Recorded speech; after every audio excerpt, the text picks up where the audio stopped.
વાત છોટાઉદેપુરની કરીએ કે જ્યાં કોઝવે પરથી પસાર થતી વખતે તણાઈ હતી જિંદગી। પાણીના પ્રવાહમાં 4 યુવતીઓ સહિત 6 લોકો તણાયા હતા। અહીંયા બોરદલી રજવાંટને જોડતા માર્ગ પર કોઝવેની ઘટના સામે આવી રહી છે।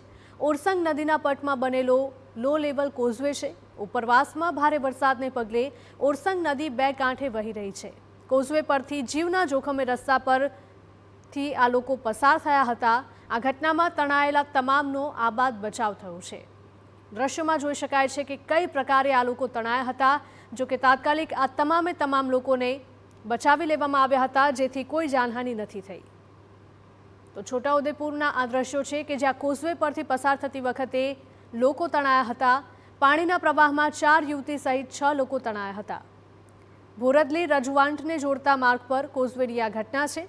ઓરસંગ નદીના પટમાં બનેલો છે લો લેવલ કોઝવે।